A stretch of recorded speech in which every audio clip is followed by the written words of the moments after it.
Good afternoon. Welcome to Chicago, Future of Finance. I'm Oliver Renick. It's a pretty full room down here at Cboe in Chicago as we're making all-time highs in the S&P 500 index. Maybe just by a little bit, but baby, does it count, because there was a lot of hand-wringing and geopolitical expertise about us fraying our relationship with Europe down to an unsustainable nub of an alliance over Greenland. A lot of panic over the last 10 days. I said it looked to me like a pretty clear buy the dip opportunity. Did you really think Greenland was going to break the SMH, the semiconductors, the AI trade? Look at the chart. It's been making consistently higher highs throughout all of it. And this is just the easiest market right now because you've got a very clear leader, you've got very clear growth, you've got very clear disruption, profit, earnings being driven by the key companies that are changing the world, not just the US, everywhere else too. China's got competition on the AI front, but the stuff here in the US is pretty amazing. Last night I took a document, plugged into a couple PowerPoint generators, and voila, my entire college career, maybe not that much, but a good bit of the legwork has been relieved from the process of production, and so productivity goes up. By the way, valuations are not expensive when you normalize by growth. So the chart of the S&P 500 looks pretty good right now. Even though the futures haven't quite punched through, the index has. You can see 69.88 for the intraday high. Looks pretty good. Also, VIX down from the intraday high right now to flat 16. Tells you things are pretty calm. Now, could we get some more chop along the way if things get too calm? Sure. We'll talk about some of those volatility dynamics as always with Brent Kochuba examining the flows with the team at SpotGamma.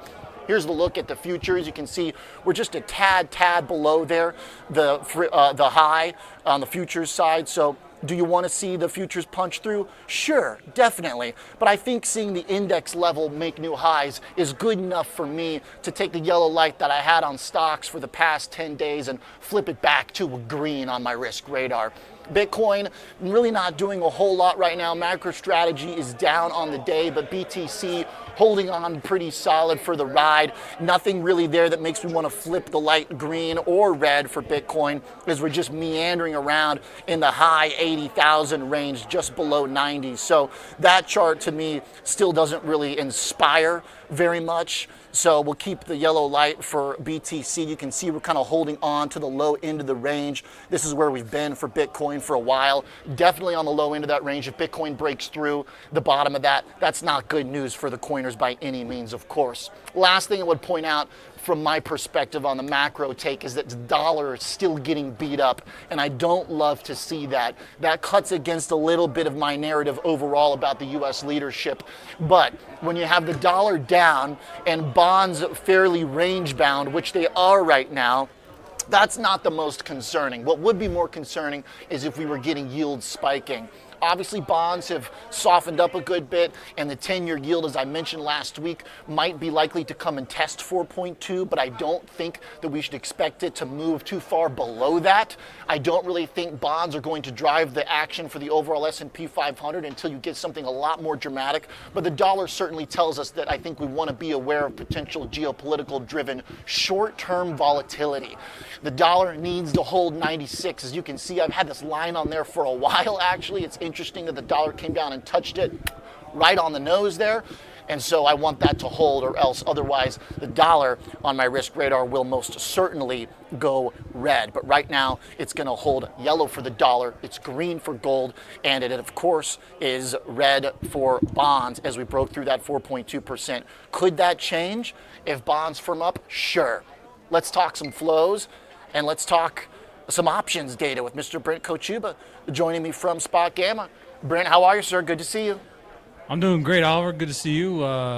Happy Tuesday. Snowpocalypse over here still, trying to dig out.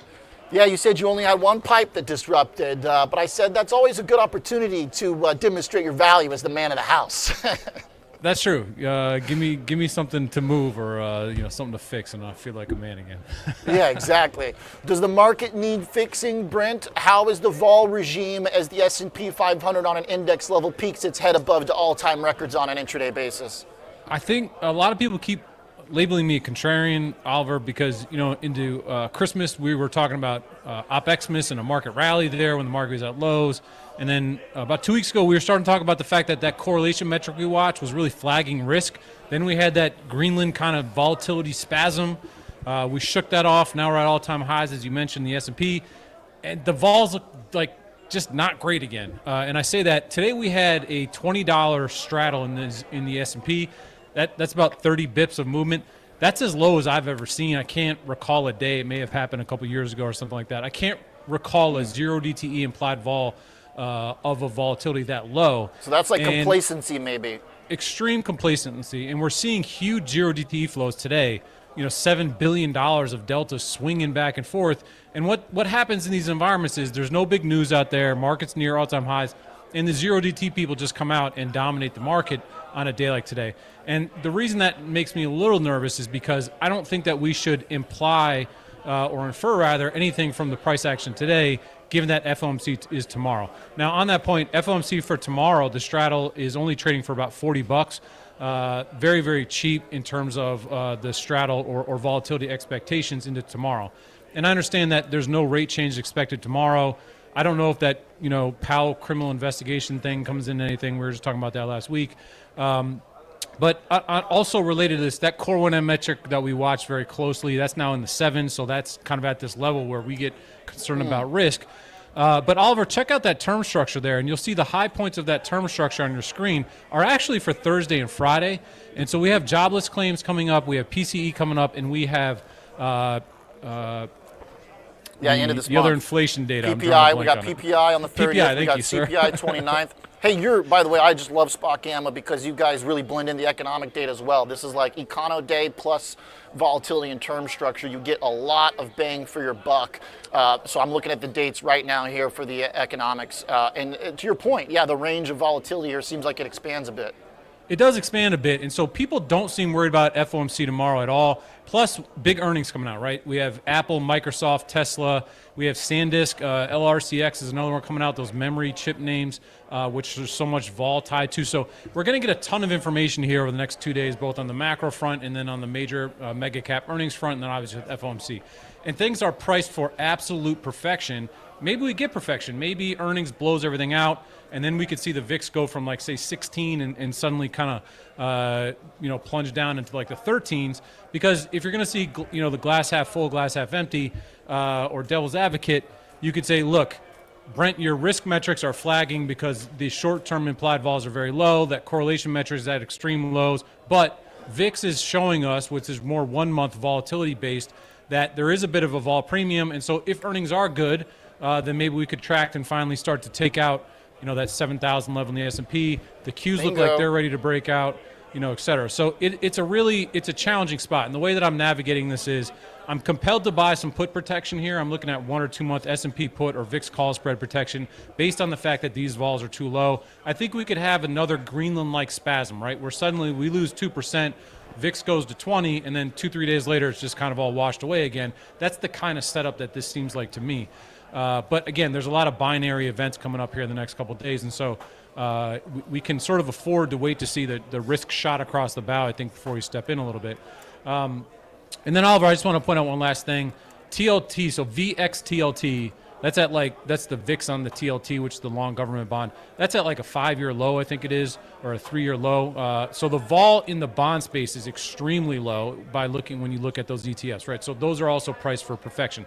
Again, I'm not a macro guy, so I can't say that everyone's wrong about this FOMC being kind of meaningless. It's just that those vols are extremely low and, again, priced for perfection. So that is sort of the risk that we watch.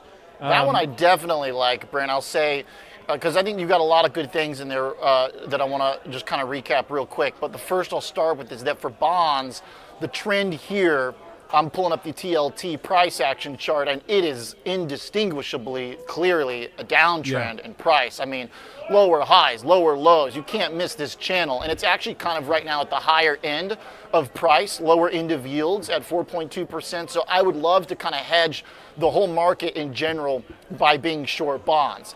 Now, to your point, and that's why they're red on my risk radar, but to your point with the correlations, I'm going to bring up Core 1M again. there could be spasms that make it worth also holding some equity protection. But I think if you're going to do that, you've got to have some kind of core long position, whether it's in just equity kind of fixed there, your mags, whatever it may be, your SMH, you know. But I get also the point that maybe the trajectory could be, you know, with a few little spasms along the way. Yeah, the trend overall could still be high. And why should I think that the trend, we were talking about a month-long trend or 6-month-long trend, is clearly, you know, lower left to upper right. It's the rate of change that becomes an issue here, right? And sure. And that's where we end up with these situations. And that could lead to single stocks really spasming. And again, as not a macro guy, I just point back to that chart of the dollar that you had there. The dollar's been just cascading. And if the dollar pops, then suddenly a lot of these trades start to kind of unwind, right? You see probably gold and silver. You see gold and silver probably reverse pretty hard. You see the bond probably move off of that. You see probably equities retrace some off of that, right? So, you know, that rate of change is another one where you just go, all right, all these stars are aligning for things to just be very like one way at the moment. And so, you know, that has me being a little bit cautious, right? Because of some of this stuff just seems over its skis. Oliver, on this point, SLV yesterday, I mean, holy cow, 6.3 million contracts traded yesterday. It almost traded more than spiders, which is just sort of unheard of. Wow. It you know, 2 to 3 times bigger than its largest options volume day ever. Massive price sort of dislocation there. It was up 15% intraday until about 1 o'clock yesterday, and then it sold off from there. It's a little bit stable right now, but vol is starting to really kind of come in there. And so, you know, that when you see that much volume and that much intraday reversal, you know, the big guys came out yesterday and in size, just the deltas and the notional values that were trading were just unbelievable. And so it felt like that may have been a real turning point there, that kind of 110, 115 price area where some bigger guys came out in the 0DT space and traded a lot. Those SLV options have 0DTs on them. So that was really remarkable volume. But, you know, again, I think you see that dollar pop, and that's maybe the tailwind that suddenly brings some retracement, some removals in some of the overbought conditions in some of this stuff. And then last, I'll just bring up the memory names are by far the leaders here when you look at the SanDisk, LRCX. Oh, yeah. Microsoft just announced a deal with a Korean company. I'm not going to pretend to mark that name. That stock was up 9% overnight. It's not listed in the U.S. So, you know, that flavor of trade is still leading. LRCX reports tonight. SanDisk reports tomorrow. You know, these things are also priced for perfection, right? So you need a grand slam in earnings for these things to fulfill their volatility prophecy, right? You have forward implied vols, implied vols are projecting big forward returns here, and so any kind of vol contraction would also just lead to a cooling, I think, in the upside in these names. So, you know, that's what the risk is for bulls here, is simply just the trade is like people have been front running this bullish trade, and some contraction or just some consolidation I think would be very healthy, a la kind of what we had with the Greenland situation a couple of weeks ago. Fair point. And, you know, the rate of change straight up to maybe being more of a churn. And yeah, I that's think up, that's 50%, I think that is, in January. You know, 100%, 250 to 500 for SanDisk right there. Oh, for SanDisk. Yeah, for sure. I mean, it's just incredible. I do feel like we've done a pretty darn good job here with our contributors, our heavy hitters on our show that have been long the memory stuff, that have been, for the most part, I think probably 3 out of 4 have been long silver as well. Amazing trade, yeah. Yeah, Pete Najarian on deck, who's going to give us a little recap on what he calls the Burl Ives trade for silver. I wanted to that note, just put some options context on it real quick by going back to SpotGamma for a second, because, you know, to your point, is just you don't often see this type of situation. SLV up here in the top left, I'm highlighting 2 million options contracts.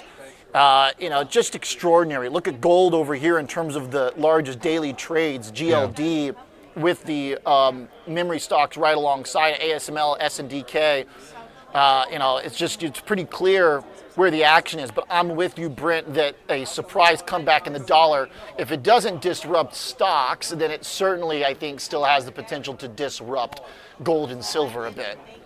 Yeah, and the vols are getting so crazy, you know, it's hard to say buy a call option in silver or gold and make money. Like, you need these 5 to 10% daily moves to keep coming in order for that to be profitable, right? And so, you know, again, it's a rate of change issue. And yesterday, you know, you see these moments where there's just such unbelievable volume. I mean, it's hard to articulate. how big 6 million contracts is. Monstrous. That silver, this little commodity ETF, almost trades more than the S&P 500 is just like a shocking statement, and it's big volume again today at 2 million contracts. So I think today's 2 million would be the second or third all-time high, in terms of volume there. So, these trades are very crowded. Everyone knows what these trades are, and it's hard to sit here as in a contrarian stance again, saying, this stuff is all looking a little bit rich.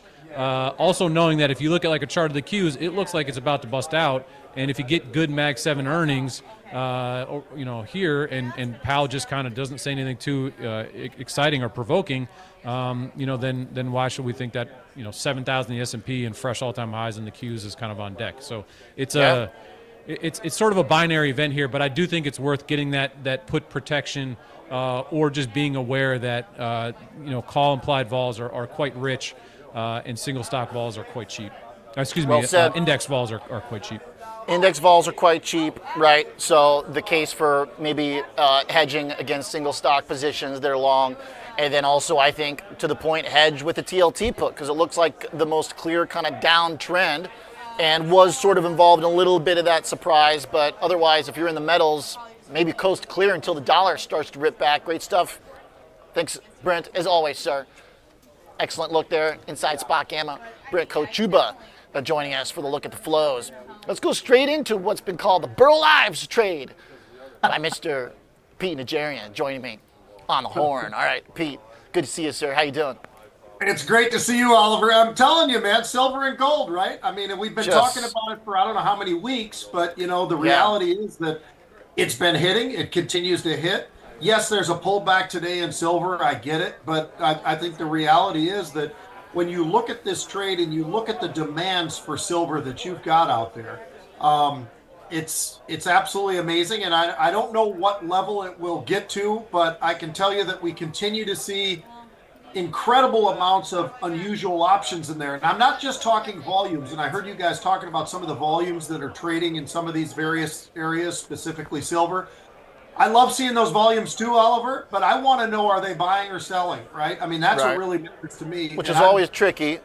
Yeah, it's very tricky, but we think we've got some algorithms that help us out a lot there. And I can tell you that, when I look at the what's going on in both GLD and silver, it's been incredible. Now, silver obviously has all kinds of different uses that gold does not. But, when you look at what's going on in the GLD, for instance, I mean, some of the size of these trades is absolutely extraordinary. And I know I've said this before to you. I know that I have. So I'm not trying to repeat what I've said. No, you've been on it. Last time we spoke, I mean, this was when it was like ripping, where a lot of people would look at that chart and they'd go, all right, now's the time to fade it. It's too hot. Yeah. You said follow the flows. You said stay long. Credit to Phil Strebel, who said triple digits too. I mean, our coverage has been pretty spot on here. And by the way, I personally have kind of abstained from trying to pick a direction because I feel like it's just manic, the silver thing, but you nailed it. Well, the silver and the gold, the GLD thing, I just took a couple of notes down from just yesterday and today. So just this week, right? 34,000 Septembers, 11,000 April, 70,000 September 590s, 37,000 of the Marches, another 12,000 of the Septembers, another 6,000 of the Februarys. These are pretty good sized trades that are going out there, and that's in the GLD. And in the SLV, not all that different. We had 12,000 Marches, 9,000 Mays, 5,000 Decembers, another 6,000 of these Marches. And it just keeps coming. The flows keep coming into those names. And so, I'm one of those guys that I don't mind. At some point, you keep rolling, right? You roll to the next one, and you roll to the next trade. You're going up and out. In other words, you're going higher on the strike, and you're going out in time as you move along with these. At some point, Oliver, they're going to be wrong. But at this point in time, I like the looks of that chart. And when I look at the chart of GLD or I look at the chart of SLV, does it feel a little lofty? Absolutely. But the more I stare at what's going on with silver specifically for a moment, I just look at all the various uses that we talk about all the time, and it's in data centers, and it's the powering of AI, and the conductivity of what silver really is, and all these variables that make it that much more interesting, I think, than gold, because Are we going to stop with solar? Probably not. I mean, these are very critical. There's medicine that's involved in these, phones that are involved with this whole thing. Obviously, the computers that you and I use, day in and day out, all of that is just packed into what silver really is. And I'll tell you what, these demands, we talk about demands of AI, and we talk about a lot of these various companies that just keep getting bigger and bigger and spending more and more money on this whole thing. Well, the more money that they're spending tells me that they're getting more different things that actually require silver to be a part of them. So because of that, I don't know when this slows down, but it hasn't slowed down yet. So it's been a pretty interesting run. To the point of the tech connection, looking at Round Hill's chat ETF, which was range bound and popped today. MAGS, of course, the MAGS, which is on a multi-day run, again, firming back up. And, of course, SMH, king of the crop, putting in highs and has been for the better part of the last week. So the fact that this is connected to tech, I do believe there is part of that. However, Pete, I have to give also some, a hefty importance to the dollar here as well, because of course the kind of macro explanation that the gold bugs, Peter Schiff will give, and even some of the silver bulls will say this is all about a weaker dollar, and this is about a kind of macro shift. Now, I think it's split. I think it's a little bit of both. I think it's some tech demand. I think it's some dollar weakness. My question to you is, what do you think happens to silver and gold if dollar finds any degree of support? Is that a risk to this trade? Will the dollar give us the heads up to when the metals spree might be over? I think that there would be, there definitely going to be a reaction to that. And I think that that's something that we have to all face. And as I said, at some point in time, this trade will stop being the great trade that it has been. And it's all about timing. Do I have the time zone of it? Absolutely not. I just keep on rolling along with it, and that's the discipline that I think that I learned standing on the trading floor that you're sitting on right now. Literally just standing there and having to be as disciplined as I possibly could to be because you have to want to still be a part of this thing as long as you can. And I think it's interesting to watch how this thing has been playing out. December, really going back to December, that move from early December to where it is now for silver has been absolutely just mind-boggling, quite honestly, just how much has gone into that. But again, even if we talk about the dollar and the influence of that, I think that we still have to recognize that there is a huge demand still. And yes, there's certain dollar amounts and everything else that we could go into, but I think that the reality is that if you're powering AI and you need that silver, that's something that, we talk about these needs all the time and the demands for different parts that they're going to have. I think that silver plays a huge part of this whole thing. And I think it's going to be very interesting to see how that plays out. Will it pull back? Probably. And it probably should, quite frankly. But the problem is, what is the timing of that pullback? And I don't think any of us have the foresight for that right now. So this is one of those where I'm just trying to do our very best to kind of ride along. And when we finally see some put buying, which we aren't seeing, but when we finally start to see some sort of a turn, then I think it's time to say, all right, there we go. This is the time. But for right now, we just see buying, call buying, looking for more upside all the time. I might try and get a little bit fancy here, a little bit exploitative, Pete, and just looking at my chart for the dollar, say I think it's going to be tough to break down through this support for the dollar immediately, given how rough the last few days are. I could express that through a long dollar trade, or I think I might want to do it through a short gold or a silver trade, but I very well may get my face ripped off for that. Speaking of getting faces ripped off, it's time for the gamble. I got some fun stuff for us today, Pete, because the Super Bowl is around the corner. And I got to say, I think your football read was pretty solid overall, I do think that your general idea of who was going to be out in front is pretty accurate here. I'm going to pull up some of the Kalshi bets. For the Super Bowl, Seattle versus New England. New England back in it. Just amazing. These guys never lose, that franchise. Who you got, Pete? You know what? I love what Seattle's accomplished, and both teams are so similar because they've got quarterbacks who really haven't been there before, right? I mean, even though that Sam Darnold's been around for a little while, he hasn't been at this level as a starting quarterback, at least. And I don't know. New England just seems to have a certain magic going, right? And I think the fact that here's a player who's now the head coach, who's doing an outstanding job That's there. pretty He cool. came from a place where he really struggled in Tennessee. And I love what he's doing with the New England Patriots and how he's doing it. So I know that I think that the strength seems to be going towards Seattle, no doubt. But when I look at the New England defense and I look at what Drake May has been able to accomplish in the running game that they've got and the offensive line that they've drafted and signed some free agents, I don't know. I think New England looks really solid, and I like where it's showing up right now because I think New England has a great opportunity. Okay.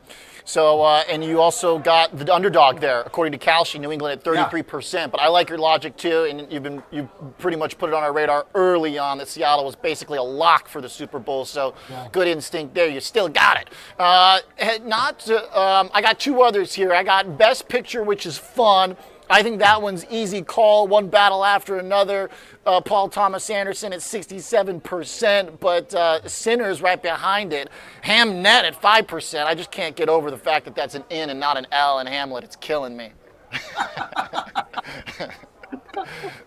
But I think that's a lock for PTA at one battle after another. Yeah, I think you're probably right. I mean, I look at this and, this one I'm not feeling nearly as comfortable about or as confident about when I'm taking a look at this. But, Hollywood does a lot of great things, a lot of cool things. And I think if you're looking for Best Picture, this makes a lot of sense. I don't know that it was a great year, however. I'll just throw that out at you because, I'll ask you, when's the last time you were in a movie theater?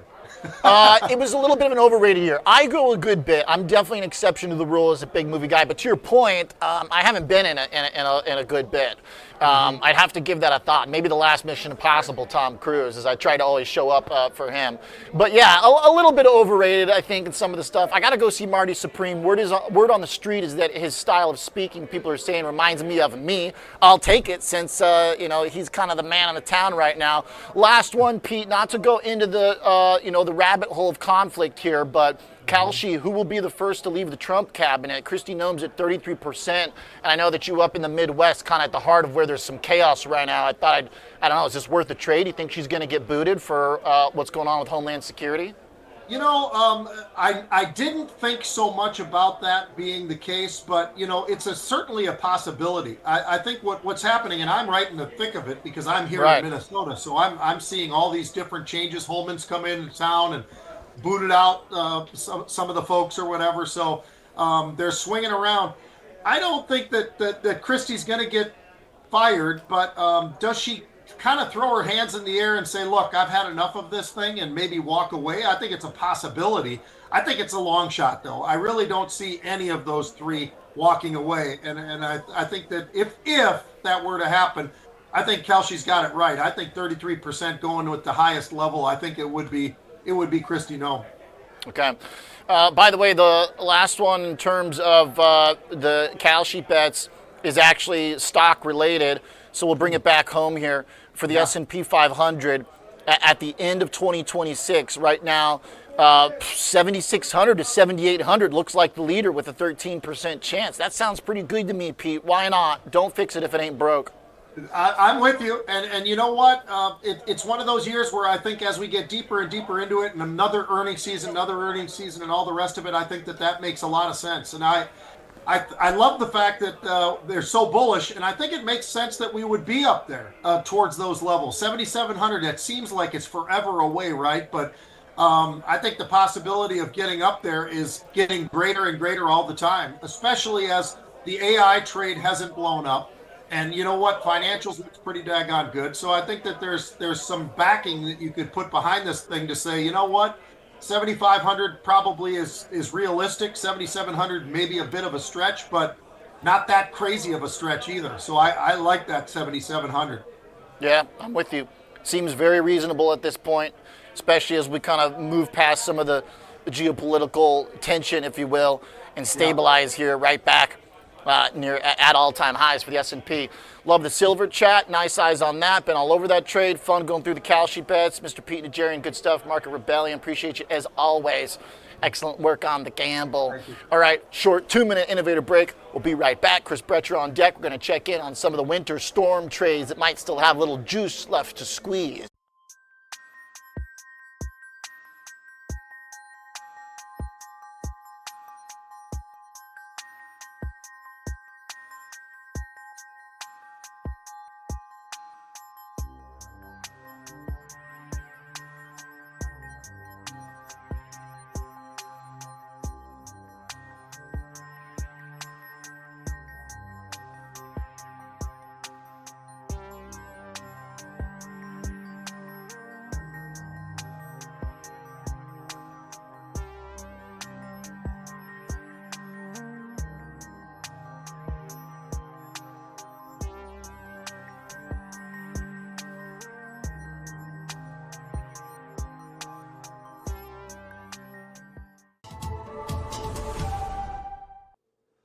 With increased volatility, investors are bracing for large market moves, both up and down.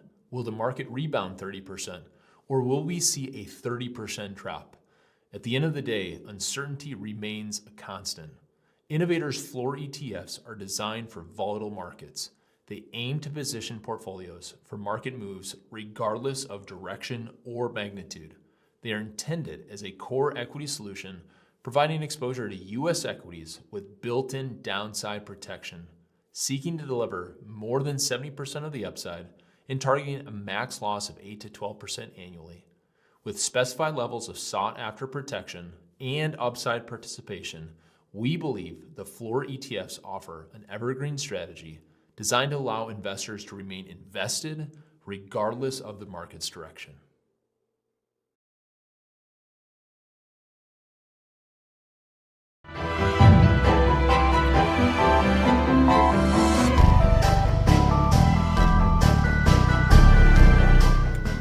All right, welcome back. We got stocks cruising here. S&P 500 at 69.83. So the day has been fairly calm, but also fairly strong. We dipped a little bit in the last 15 minutes or so, but overall, we're in pretty decent shape. You might not be in decent shape if you got blasted pretty much in like 2/3 of the United States last week from the epic winter storm. Chris Brecher from Trading Nest TV was coming up with ways to maybe try and trade that. Chris, welcome back. What's going on? I got to tell you, by the way, you mentioned about, we'll squeeze some trades in here. I was actually looking at orange juice now. I didn't realize that orange juice has had a spike alongside natural gas.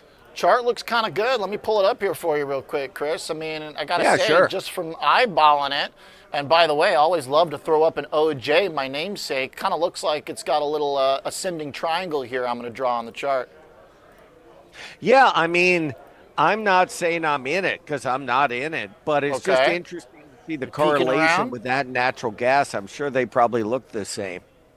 Well, not the same because natural gas had a massive spike, but the trend once you saw this kind of development system come up, I mean, it's had a nice move for orange juice because it's been in the dumps for so long. Well, cold streaks, I mean, I guess it depends on if Brazil gets some of what we got up here in the U.S. last week, getting blasted across the board with piles of snow and epic wind. I had to put tape on my window so that the outside wouldn't get inside in Chicago. Oh, wow. It's, I mean, you've had where the high's been below zero. So that's right. Now, I don't know if you're a golfer, but there was terrible one, but Pardon me? Terrible one, but sure. There was a golf course in Chicago when I was there for all that time that every 10 degrees colder, you got a discount on your greens fees, and it went down to below zero. That's great. I believe it. Well, no, not a lot of people out there, but I'm sure someone found it. There's bargain hunters in every realm. Yeah, that's for sure. Actually, somebody took me to where the Daily play golf. I can't remember the name, on the south side. And you don't reject that. And it was 30 degrees. I was wearing the head covers on my hands. Part of that, I think, cold spell, to your point, showed up in natty gas. I got this chart that went straight up vertical. This is obviously one of the most notoriously tough trades to handle in the market. But to your point, if there are disturbances in the commodity space like here in natty gas, maybe it'll show up in orange juice, maybe it'll show up in other places. Do you think this was storm related? Yeah, oh yeah, no doubt about it. It's funny about natural gas though, because so many have lost in that in the long run. But same thing, weather patterns. If you went and saw the weather pattern, like I showed you that YouTube with that other person, you had time to buy it. I just didn't buy it because I'm so used to everybody getting not doing so hot on natural gas. But boy, did it work this time. Yeah. What do you think at 650? It's kind of got an interesting candle situation where today's session is inside yesterday's, which was ultimately green and bullish, but had a pretty big pullback as well. Any read on the technicals there? That's a good question. I'm going to it on like FinViz, and I'm actually looking at like a monthly chart to give you an idea. And when I'm looking at it, it sure seems like a lot of resistance in this area. Okay. So if I go to monthly and really zoom out, that 6 to 7 looks like just a really brutal area. Okay. Yeah, I got the same. Yeah, I'm pulling up a monthly here for the 10-year chart, and it's basically right in the middle where it was in 22, which was berserk. That was like when people thought Europe was going to freeze over, right? Yeah, and I mean, just like silver and gold, though, if I even think of playing to the downside, because this seems like it always goes down after a while, you got to wait for that reversal candle, because there's usually more than enough chance to play it to the downside. But as you look in 2022, the first red reversal candle was just not enough. A lot of times in these parabolic moves, it's the second candlestick. So the one you saw in April of 22 was a fake out on the downside, just like you probably saw one in silver, let's say 2 weeks ago. So usually that big old red candle, it's not the first one that matters. Back here in 22, it was the second one. Okay. And that's usually the kibosh once that second red candlestick. And, you haven't seen it in silver or gold whatsoever. Yeah, no, it's definitely a different chart, right? Because part of the question here, I think, is this winter storm specific, you kind of fade this singular pop, or is this just natural gas joining in the madness of other commodity moves, which of course has been the main, juicy trade this year. But gold and silver kind of in a separate category of commodities to a good extent, I think. But just generally, when you've got the dollar falling apart, who knows what commodity could rip, could moon. That kind of seems like what's going on. Yeah, it sort of reminds me of when GameStop, when everybody got the stimulus checks and COVID and all the other speculative stocks went up. And maybe it doesn't make sense, but everybody jumped on whatever was the next hot thing. And it makes you wonder, just with commodities rotating. I mean, we were in palladium when gold first started going up. We got out too early, but a lot of people did. But at least we got the direction right. But you're right. You went from palladium to platinum to silver to gold. And now I'm wondering about the grains. I mean, if you look at wheat, it's finally looking better. A lot better than it did, at least on a daily chart. Looking at wheat right now, which has been trying to stabilize, basically, a little Chicago commodities talk, always like. It's been kind of stuck for the better part of, 6-7 months? Yeah, and I know people get annoyed at technical analysts, but you see it's a better buy at 550 than probably here because there's so much schmutz in that area. Yeah, no, I get that, where you're kind of stuck in a no man's land almost at 520, whereas you look to maybe get long at the top of the range if it's breaking out at 550. Does the same apply then, get short at 500 if it breaks down through the downside? I don't know about that because of what you said about the huge spike in other commodities. I just got to think it's going to bleed into this and corn and so on. Okay, so you think the dollar is basically the baseline move that's kind of supporting the whole regime? People just want to nab up physical goods, physical trades? Yeah, even if it doesn't make sense in a wheat. Yeah. And but the other is what you were mentioning regarding the dollar. The last time we saw this madness with the dollar versus yen was in July of 2024. And what you'll see in there is when that happened, the Nikkei went down first, and then the ES followed. So when you saw that in it was July of not the dollar really, it was more the yen, but yeah, it was the dollar also in July of 2024. The Nikkei got hammered way before, 2 weeks before the ES did. When the yen spiked, yeah, right? Exactly. Yeah. And so this time you might say, well, the markets are going to go down. Pardon me? Yeah, just purple line Japanese yen on the chart we're looking at right now. So that big spike, eventually the dollar came off. I mean, the dollar came off pretty hard with that too, right? But then eventually stocks did as well. Yeah, but a lot of people are saying, oh, the same thing's happening. You got to short the U.S. markets. You just can't short them until the Nikkei cares. The other thing, too, is that ultimately it was a dip buying opportunity in 2024, right? I got it up right now in August. The yen move there wasn't you go. done yet, When did buybacks start? They started in August. Sure, yeah, there you go. Because the yen when move most was still of the companies going. reported. Yen had 3 months of upside still, or at least 2 months of upside into basically, September. So you got, at least 60 days basically where stocks were going back up. As when the yen peaked, you had this red candle on the S&P 500, and then we kept on cruising. So it's a stretch for me, to your point, to think that the yen or Greenland or any of this stuff is going to get in the way of our general AI-driven train.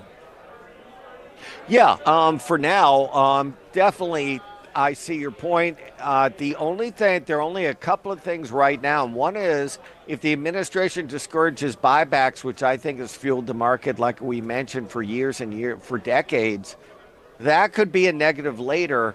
And as opposed to what Pete was saying, I think the big deal is going to be stock markets hate uncertainty. Is if you get close to the midterms, it looks like a huge change in everything. I think you could see a big sell-off in the markets, but it's sort of like slasher movies. It's like from where and when. So you just don't know when the bad person's going to come out. So I think you have to see exactly what you're showing, a defined trend line break. So like you saw in February and March, and you'll have more than enough time to get short. Yeah. So for now, you could ride it to the upside. Just not a lot of signs that, there's any trend breakage. Someone in the chat, Jason James, was asking about a yen intervention by the Fed. My general thought is that the Fed's going to be pretty handcuffed to do anything until you get the new guy in charge. I think that whole situation is basically siloed off as you got Powell under investigation, and it's just I don't think necessarily that the powers that be should be concerned with what's going on in Japan too much. I think a lot of it is very much overrated in terms of its impact on the economy and markets, whereas innovation, growth, and the combination of value therein that exists in our big tech is still the number one story. Yeah, and by the way, I know I don't have a lot of time, and if you want me to go over Generac, because hit me. That's to close it up on the power trade, because I know you've kind of been thinking about nibbling in this as it comes back down on this support line, maybe. Yeah, well, it's really neat. If you go to CNN, because I know you like looking at AI and a lot of correlated words, sort of like a Bloomberg terminal. So today, CNN talking about bomb cyclone off the northeast coast coming up this week. The second that hit, Generac went up 6 points. Okay. Today. I missed that headline. Bomb cyclone. What exactly is that? Let's pull that up here. Well, they're coming out with all these terms like atmospheric river and all that. Do you see the bomb cyclone thing? Yeah, I see the bomb cyclone. Whew. That's scary stuff, man. I feel like, look, it kind of was a bomb cyclone the way it hit here. A freaking building was about to blow over, and snow was trying to creep in through the insulation in my windows. It kind of was a bomb cyclone. Well, it wasn't even the worst here. It was worse than New York. In Atlanta, here in Atlanta, I actually have blankets on the windows right now. So it's we don't have double windows and all that, so it's a little rough. So but getting back to it about Generac, the whole idea, and you and I had talked about it, about the buy on rumor, sell on news. So on Friday, we played it to go down to support, just like you showed on that line. So we played it to go down to support. Once it got to support, we got out. But then when I saw the bomb cyclone news, we got back in. And that support is what, like 160? We played the 185, 175, 185, 170, 155 put fly on the way down for 30. It sold at like 510. We did it like 3 times. But then this morning, I did it the other way and bought it at 520, but the call one, betting on it going up and getting out at 6. So, I mean, that doesn't sound like a lot, but it's still, 15% on a $5 spread. Sure. Okay, so you faded a little bit, and now you flip back long Generac through what, call butterfly? Yeah, but now you might ask, why did you do a put fly on Friday? Why not just do a call fly way in the money? Because on the way down, you can always leg and buy like one of the middle strike puts back on the way down. Okay. What's the core of the fly? What's kind of the midpoint of where are you spending the most money? Where are you buying the most premium? What strike? Pardon me? I didn't hear you. For your long position in Generac, Chris, where's kind of the meat of the trade in terms of where you're spending the most premium? Because you're back now long, you're owning premium, looking for upside, right? Yeah, well, we're already out. But the whole point was when it was 164 late yesterday, we were doing it the opposite way. So as it started going up and you saw that bomb cyclone, you could buy the middle strike back. Okay, yeah, I did rip pretty quick. I see your point that kind of moving on headlines with some of these sharp candles. Nice, all right, I love it. The winter storm trade. Fun stuff, good stuff. Chris Brecher, nice eyes on some specifics in the category there.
With increased volatility, investors are bracing for large market moves, both up and down.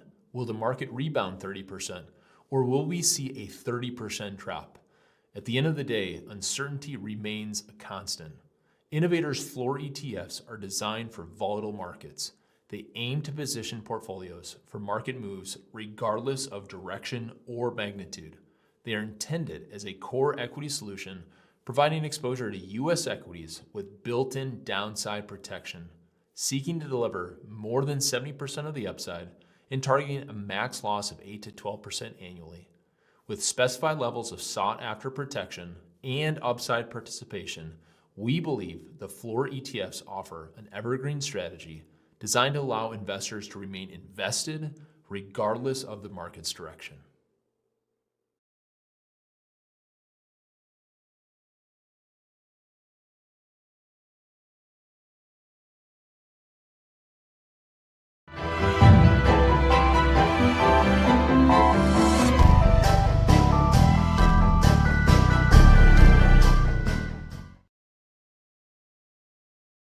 Now now is in gold, which just ripped, maybe tore a few shorts' faces off there. Luckily, Mr. Scott Bauer still got his handsome face, joining us from the Colorado shot. Scotty, good to see you, sir. We got 10 minutes till the bell here. How you doing? I am doing great. I wish there was more snow out here, but it'll get there. Ironic, right? All the snow landed in different places this time. We got Chris tying up his windows in Atlanta. Except not here. So yeah, pretty big rally there in gold, and overall, Oliver, this rally in the market overall, especially coming from some of the big tech stocks ahead of earnings, very surprising. Just in the last couple minutes there, as S&P took a few candles higher, but then the minute just came back down. It seems like we might have a little bit more chop in stocks. I mean, the chop has bent upwards and to the right, but the action just unmistakably has still been in the metals. Scotty, what do you make of that trade-off? Yeah, there's no question about it. It's probably at this point a little bit more than just a FOMO trade. Again, it's any little sell-off we've seen has been the opportunity to get in, and I think a lot of that has to go with what's happening with the yen carry trade, the dollar devaluing, and people really just looking now and saying, we're going to go back thousands of years and we're going to look at these things as the safe haven trade. And I don't know that I've ever seen it across the board like we are seeing right now. And you couple that with, the assets like silver, platinum, copper now, it's crazy. It's just crazy. It's, we were thinking about maybe natty gas, like, are we just going to go down the list? All of them. It's like if you're a commodity, wake up time.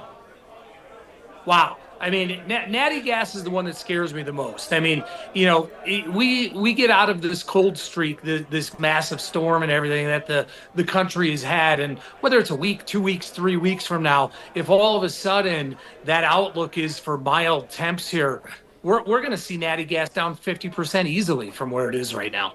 That, to me, also stands as the most dangerous on the list. Oh, brutal. Because it moves already kind of wildly and erratically, whereas, the gold trade has got a couple of years of basis behind it. The silver, somewhere maybe in between the two, where obviously we saw silver yesterday can rip faces off in both directions in one day. I feel like that was a bit of a warning sign, Scotty, to people that, especially if you're in any kind of short-term option, then you need to be ready. Like, these are some serious waves you're surfing in for silver. Oh, no doubt. And volatility is not going away anytime soon. So, anybody that wants to do something in the precious metals, you've got to expect that. You have got to expect that. So, like you said, it can be face ripping in either direction. Now, are they overbought? Yes. Does that mean it can't still go higher? No.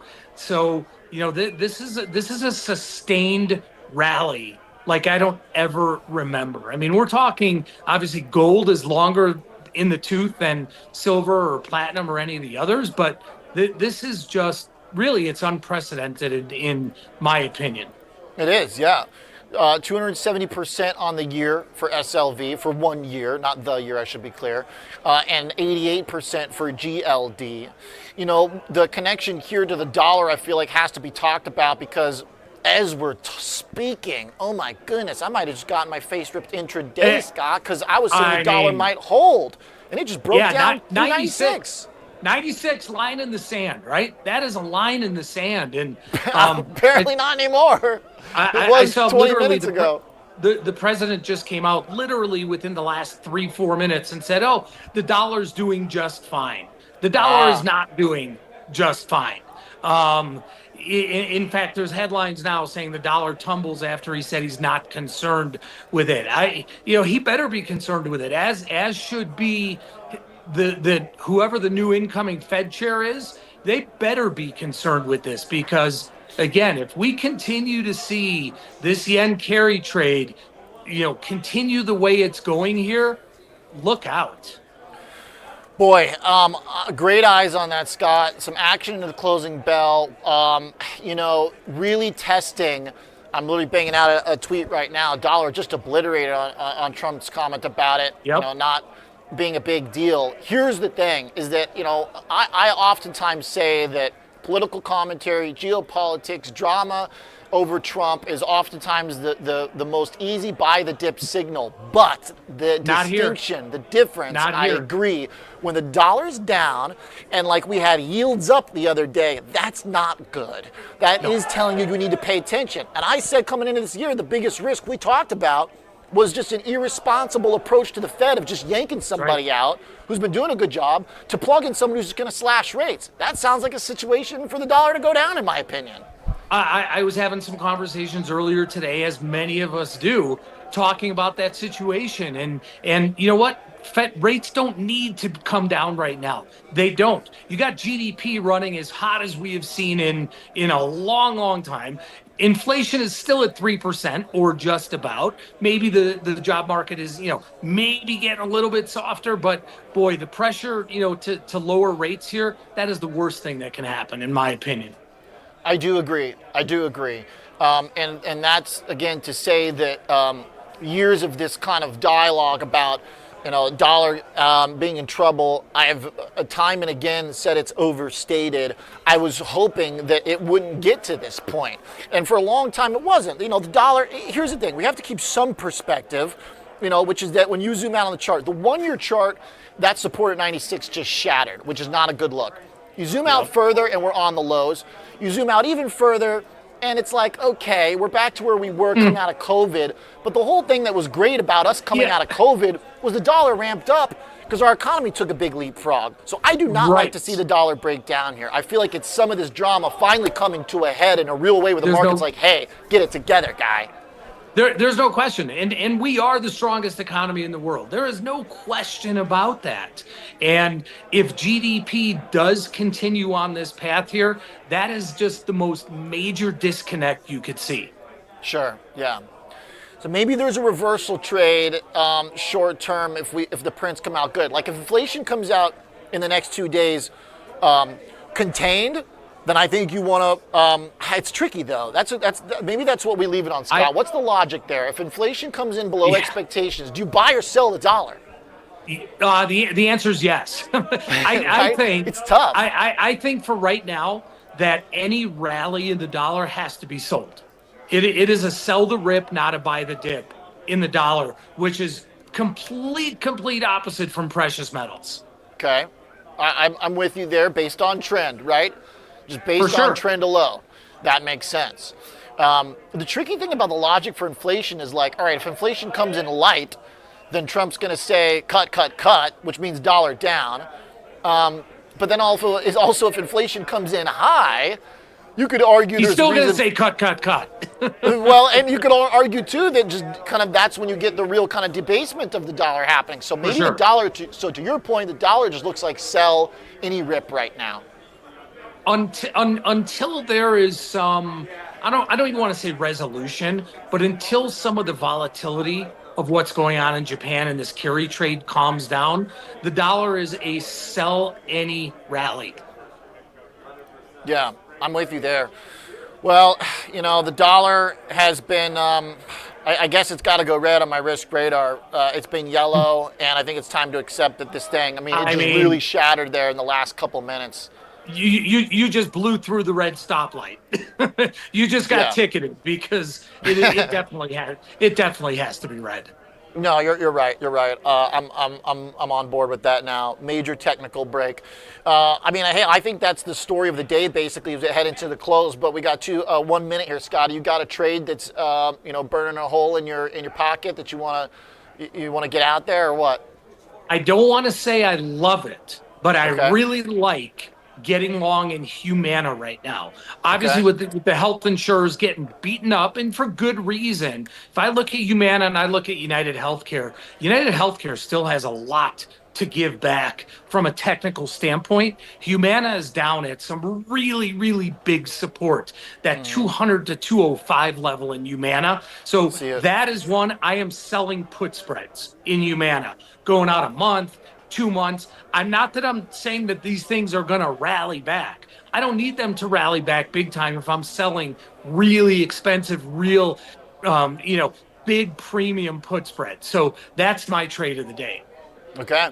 Like the chart for a dip. I mean, it looks pretty good. Humana down there at pretty clear support.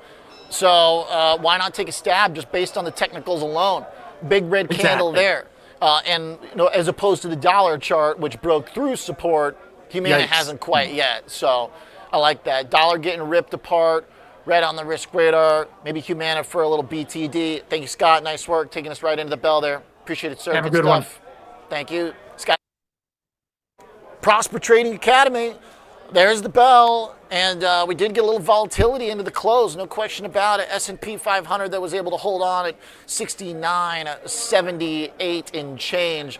Big drop in the dollar. That'll be the story to pick up tomorrow. Have a great night.